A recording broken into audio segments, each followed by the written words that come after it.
తెలంగాణ రాష్ట్రంలో 4 శాసన మండలి స్థానాలు ఖాళీ అయినాయి. 4 ఎమ్మెల్సీలు ఖాళీ అయినాయి. 2 గవర్నర్ కోటాలో నింపవలసి ఉంటుంది.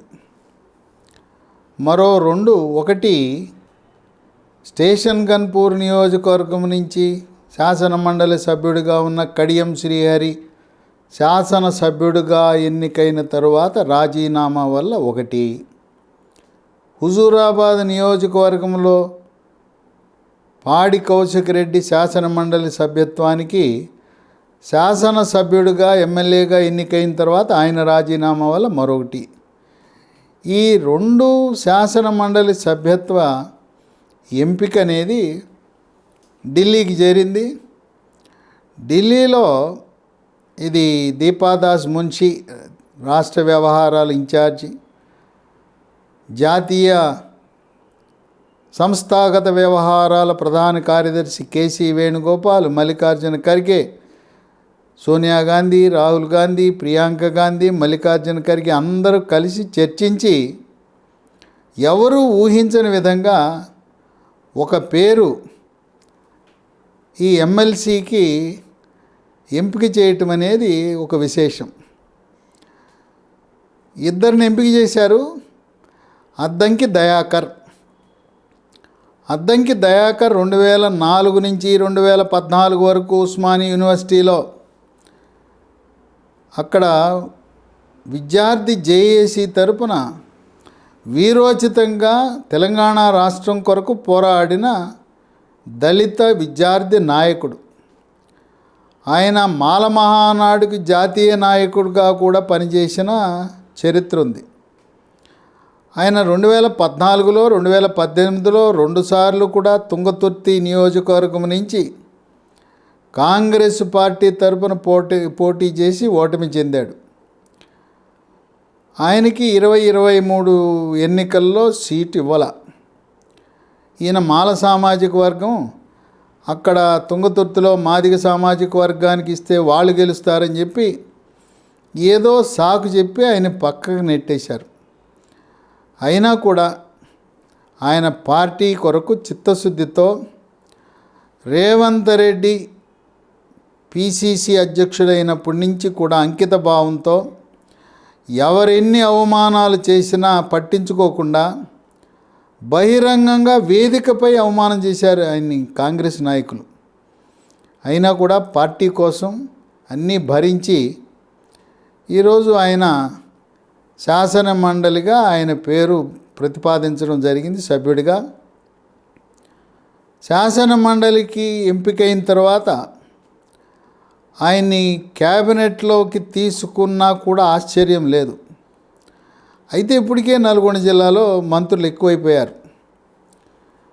అక్కడ కోమటిరెడ్డి వెంకటరెడ్డి, ఉత్తమ్ కుమార్ రెడ్డి 2 మంత్రులు ఉండటం వల్ల అద్దంకి దయాకర్కి అవకాశం అనేది ప్రశ్నార్థకమే.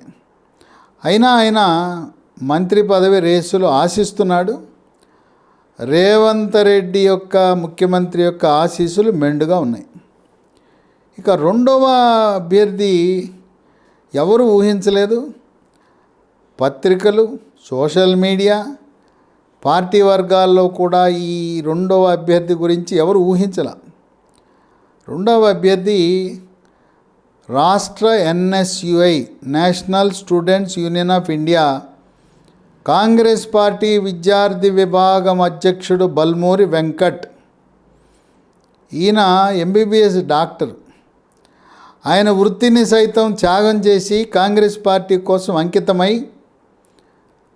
ఉప ఎన్నికలో ఈటెల రాజేందర్పై పోటీ చేసి నియోజకవర్గంలో ఓటమి చెందాడు. అక్కడ ఘోర పరాజయం చెందాడు. హుజూరాబాద్లో కాంగ్రెస్ పార్టీకి బల్మూరి వెంకట్కి డిపాజిట్ కూడా రాల.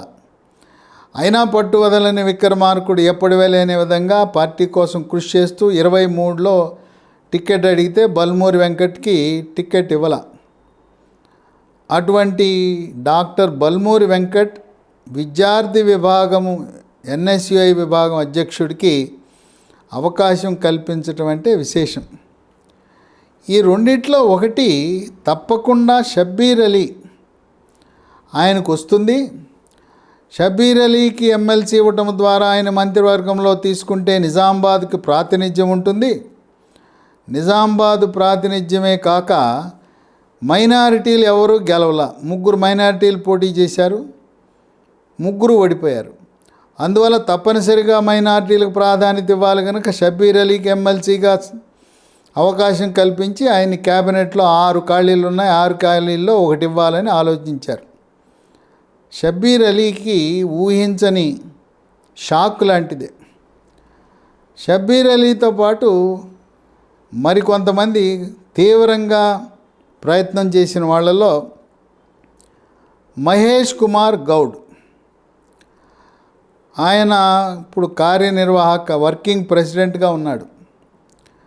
ఆయనకి ఎమ్మెల్యే పోటీ చేసే అవకాశం ఇవ్వాల. ఇప్పుడు హైకమాండ్ కాంగ్రెస్ హైకమాండ్ నిర్ణయం తీసుకుంది? పోటీ చేసి ఓడిపోయిన వాళ్ళకి శాసన మండలిలో అవకాశం కల్పించము. ఎవరైతే త్యాగం చేసిన త్యాగరాజులకే ఎమ్మెల్సీ సీట్లు ఇస్తాము అంటున్నారు. అందువల్ల షబ్బీర్ అలీని పక్కన పెట్టారా తెలవదు.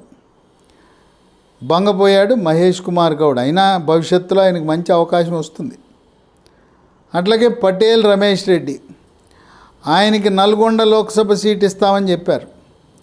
నల్గొండ లోక్సభ సీటు జానారెడ్డి కన్నేశాడు. జానారెడ్డి కాకపోతే ఆయన ఇంకో కుమారుణ్ణి, రెండవ కుమారుణ్ణి రఘువీరారెడ్డిని రంగంలో దింపాలని చూస్తున్న తరుణంలో పటేల్ రమేష్ రెడ్డిని శాసన మండలికి పంపాలని ఆలోచన ఉంది. బలరాం నాయక్, ఆయన కేంద్ర మంత్రిగా పనిచేశాడు, ఆయనకి ఎమ్మెల్యే సీటు కూడా ఇవ్వలేదు. కనీసం ఎమ్మెల్సీ అన్న వస్తుందని ఆశించారు. లేకపోతే ఇప్పుడు రాబోయే లోక్సభ ఎన్నికల్లో ఆయనకి మహబూబాబాద్ నియోజకవర్గం నుంచి కాంగ్రెస్ ఎంపీగా పోటీ చేసే అవకాశం వస్తుంది. ఇంకొక ఆయన జి చిన్నారెడ్డి, మాజీ మంత్రి, సీనియర్ నాయకుడు. ఆయన సీటు ప్రకటించారు, ఇక బీ ఫారం తీసుకోవటమే తరువాయి. ఆఖరి నిమిషంలో ఆయన పేరు మార్చి కొత్తగా బీఆర్ఎస్ పార్టీ నుంచి చేరిన మేఘారెడ్డికి ఇచ్చారు. మేఘారెడ్డికి ఇస్తే సహకరించాడు చిన్నారెడ్డి. అవమానంగా ఏం భావించలా. అటువంటి చిన్నారెడ్డికి శాసన మండలి సభ్యత్వం ఇవ్వటం సమంజసమని హైకమాండ్ భావిస్తూ ఉంది, కానీ ఇవ్వలేదు. అట్లాగే అలంపూర్ నియోజకవర్గం నుంచి ఓటమి చెందిన సంపత్ కుమార్, ఆయన కూడా శాసన మండలి ఆశిస్తున్నాడు. ఇక జగ్గారెడ్డి, ఈయన రాహుల్ గాంధీకి బాగా దగ్గర సన్నిహితుడు. జగ్గారెడ్డికి రేవంత్ రెడ్డి ముఖ్యమంత్రి ప్రపంచ ఆర్థిక సదస్సుకు వెళ్ళిన, దావోస్కు వెళ్ళిన రేవంత్ రెడ్డి స్థానంలో ఈ ఎమ్మెల్సీ అభ్యర్థులకు బీఫామ్ ఇచ్చే బాధ్యత జగ్గారెడ్డికి ఇచ్చారు. అంటే ఆయనకి అంత గౌరవం ఇచ్చింది కాంగ్రెస్ పార్టీ. ఇక నిరంజన్, మధు యాష్కి గౌడ్, శోభారాణి, అనిల్ కుమార్, వంశీ చందర్ రెడ్డి, ఈ విధంగా అనేక మంది ఎమ్మెల్సీ కోసము తమ వంతు ప్రయత్నాలు చేశారు. చివరికి ఇద్దరిని వరించింది అద్దంకి దయాకర్, బల్మూరి డాక్టర్ బల్మూరి వెంకట్. ఇక రాష్ట్ర గవర్నర్ నామినేషన్ చేసే పదవులకు కొన్ని నియమ నిబంధనలు ఉన్నాయి. ఆ నియమ నిబంధనలకు లోబడి క్యాబినెట్లో తీర్మానం చేసి పంపిస్తే ఆమోదిస్తారు. ఎవరిని పడితే వాళ్ళని రాజకీయ నేపథ్యంలో పంపితే ఆమోదించరు. విద్యావేత్తలు, శాస్త్రవేత్తలు, సాహితీవాదులు, భాషావాదులు, ఇలా క్రీడాకారులు, ఇలా కొన్ని కేటగిరీలు ఉన్నాయి, కొన్ని నియమ నిబంధనలు ఉన్నాయి. వాటికి అనుగుణంగా ఒక 3 పేర్లను పరిశీలిస్తూ ఉంది రాష్ట్ర ప్రదేశ్ కాంగ్రెస్. ఒకటి కోదండరామ్. కోదండరామ్ని టీజేఎస్ పార్టీ తరపున కాకుండా ప్రొఫెసర్గా, ఆయనకి నాణ్యంలో 2 పక్కలు ఉన్నాయి. ప్రొఫెసర్ కోదండరాం ప్రొఫెసర్ బయోడేటా పెట్టి ప్రొఫెసర్గా ఆయన అందించిన విశిష్ట సేవలను కొనియాడుతూ గవర్నర్ కోటా కింద కోదండరాంని శాసన మండలిలో తీసుకుని ఆయనకి రాహుల్ గాంధీ ఒక వాగ్దానం చేశాడు. అధికారంలోకి వస్తే కోదండరాంని కేబినెట్లో తీసుకుంటామని, టీజేఎస్ పార్టీకి చెందిన కొంతమందికి కార్పొరేషన్ పదవులు కూడా ఇస్తామని హామీ ఇచ్చారు. దాని ప్రకారం హైదరాబాద్ నగరానికి ఎట్లాగో ప్రాతినిధ్యం లేదు కనుక కోదండరాం రెడ్డి, ఆయన రెడ్డి సామాజిక వర్గం, నగరానికి చెందినవాడు కనుక కోదండరాము ఆయనకి శాఖ కూడా విద్యాశాఖనిచ్చే అవకాశం ఉంది. ప్రధానంగా ఉన్నత విద్య, సాంకేతిక విద్య, ఇంటర్మీడియట్ విద్య శాఖ, ఆయన విద్యావేత్త కనుక, ప్రొఫెసర్ కనుక విద్యాశాఖను ఆయన కట్టబెట్టే అవకాశం కనపడుతూ ఉంది. రెండోది, ఒక పత్రికా సంపాదకుడు అమీర్ అలీ ఖాన్, ఈయన జాహేద్ అలీ ఖాన్ యొక్క వారసుడు. సియాసత్ అనేది ఒక ప్రముఖ ఉర్దూ పత్రిక. ఆ పత్రికలో సంపాదకుడు ఉన్న అమీర్ అలీ ఖాన్ పేరు వినపడుతూ ఉంది. ఈ ముస్లిం మైనారిటీలో మరొక విద్యా సంస్థలు నిర్వహిస్తున్న జావేద్ జాఫర్, ఆయన సుల్తాన్ ఉల్లూమ్ సంస్థలు, ముఫకంజా సంస్థలు నిర్వహిస్తున్నాడు సమర్థవంతంగా. ఆ విధంగా ఒక ప్రొఫెసర్కి, మరొక పత్రికా సంపాదకుడు కానీ, విద్యా సంస్థలు నిర్వహిస్తున్న ప్రముఖ వ్యక్తికి కానీ ఈ రెండు కేటాయించాలి. క్యాబినెట్లో తీర్మానం చేయాలి. మొన్న ఢిల్లీకి వెళ్ళినప్పుడు రేవంత్ రెడ్డి ఈ రెండు పేర్లకు కూడా ఆమోదం హైకమాండ్ ఇచ్చింది. అయితే ఇంకా పత్రికల్లో బయటపెట్టలేదు. రేవంత్ రెడ్డి దావోస్ నుంచి తిరిగి రాగానే క్యాబినెట్లో తీర్మానం చేసి అప్పుడు గవర్నర్ దగ్గర పంపి, గవర్నర్ దగ్గర ఆమోదం పొందగానే మరో రెండు కూడా భర్తీ అయ్యే అవకాశం ఉంది. ఇక 6 క్యాబినెట్ పదవులు పార్లమెంటు ఎన్నికలు జరగకముందే నింపాలా లేదా అని చర్చ జరుగుతూ ఉంది. నింపితే పార్లమెంటు సీట్లు కొన్ని అధికంగా పొందే అవకాశం ఉంటుంది. బాగా తృప్తి పొందిన నాయకులు ఇంకా గట్టిగా పనిచేస్తారని ఆలోచన ఉంది. అందువల్లనే ఒక 30 కార్పొరేషన్లకు నాయకుల పేర్లు తుది జాబితా రూపొందించి రేవంత్ రెడ్డి ఆమోదం పొందాడు. రేవంత్ రెడ్డి విమానం దిగ్గానే ఆ 30 మందికి సమాచారం ఇచ్చి 30 కార్పొరేషన్లు ఇచ్చి 30 మందిని తృప్తిపరిచి పార్లమెంటు ఎన్నికలకు సంసిద్ధం కావాలని ఆలోచన ఉంది.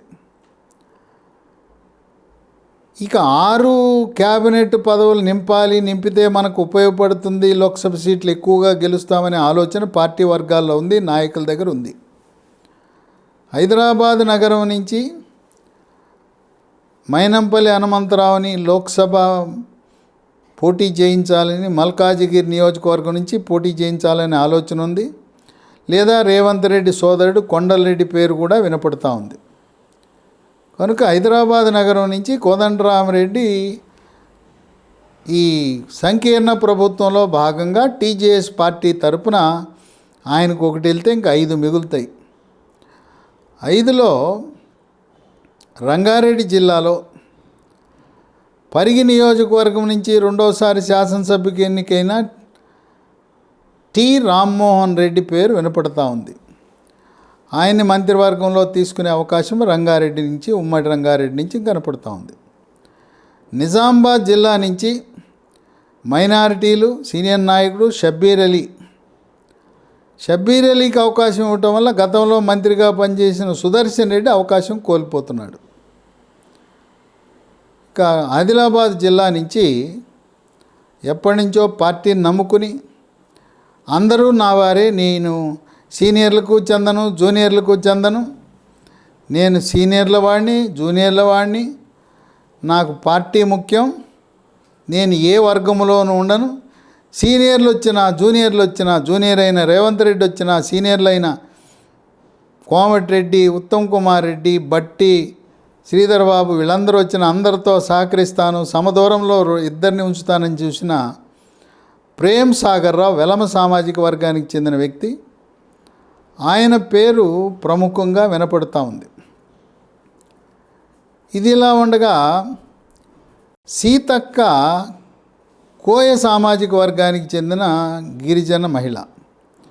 కానీ తెలంగాణ రాష్ట్రంలో అత్యధికంగా ఉన్నది ఇక్కడ లంబాడ వారు. లంబాడ సామాజిక వర్గానికి చెందిన వారు 40 లక్షలుంటే 14 లక్షలు గోండుంటే కేవలం కోయ దొరలు 6 లక్షలే ఉన్నారు. కనుక ఇక్కడ ఆది నుంచి కాంగ్రెస్ పార్టీని సమర్థించే లంబాడ సామాజిక వర్గం వాళ్ళ నాయకులు, శ్రేణులు, ఓటర్లందరూ కూడా వాళ్ళు మాకు మంత్రి పదవి లభించలేదని గుర్రుగా ఉన్నారు. మాకు కావాలి, అధికారం కావాలి, మాకు మంత్రి పదవి కావాలని కోరుతున్నారు. ఒకరితో సరిపెట్టేద్దాం సీతక్క అనుకున్నారు. ఇప్పుడు తప్పనిసరి పరిస్థితులలో తెలంగాణ రాష్ట్రంలో ఉండే లంబాడ సామాజిక వర్గాన్ని తృప్తిపరచాలంటే తప్పనిసరిగా ఆ సామాజిక వర్గానికి చెందే విధంగా ఒక మంత్రివర్గంలో స్థానం కల్పించాలి. వాళ్ళ సామాజిక వర్గంలో డోర్నకల్ నుంచి గెలిచిన డాక్టర్ రామచంద్ర నాయక్ ఉన్నత విద్యను అభ్యసించాడు, ఎంఎస్ చదివాడు, ప్రముఖ శస్త్రచికిత్సా నిపుణుడు.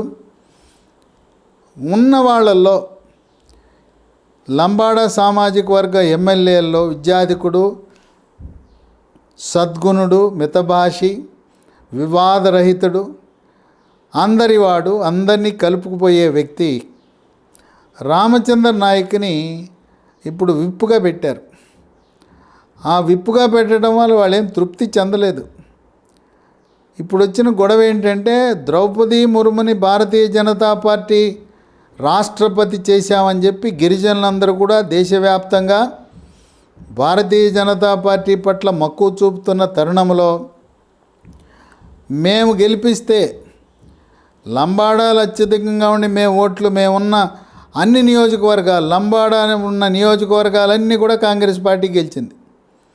వాళ్ళ కులమే కాదు, ఎస్టీలు కానీ, ఓసీ కులాలు, జనరల్ కేటగిరీల్లో, ఎస్సీ కేటగిరీలో ఉన్న వాటిలో కూడా లంబాడా నియోజకవర్గానికి కాకపోయినా కూడా తెలంగాణ రాష్ట్రంలో లంబాడా కులస్తులందరూ అధికంగా కాంగ్రెస్ పార్టీకి ఓటేశారు. కనుక ఇప్పుడు లంబాడా సామాజిక వర్గానికి క్యాబినెట్లో ప్రాతినిధ్యం లేకపోతే కాంగ్రెస్ పార్టీ రాబోయే పార్లమెంట్ ఎన్నికల్లో వ్యతిరేక పవనాలు వీచే అవకాశం ఉందని రాజకీయ విశ్లేషకులు భావిస్తున్నారు. ఏదేమైనా పదవుల పందేరం ప్రారంభమైంది, పెద్ద పోటీ ఉన్నది. ఓడిపోయిన వారికి కాకుండా గెలిచే అవకాశం ఉన్న సీటు త్యాగము చేసిన త్యాగరాజులకు మొదట వారిని తృప్తిపరిచిన తరువాతే ఓటమి చెందిన వారిని పరిశీలిద్దామనే ఆలోచనలో హైకమాండ్ ఉంది. దీనికి తప్పనిసరి పరిస్థితుల్లో ముస్లిం సామాజిక వర్గంలో ఎవరూ లేరు గనుక షబ్బీర్ అలీని మంత్రివర్గంలో స్థానము కల్పించక తప్పదు అని విశ్లేషకులు భావిస్తున్నారు.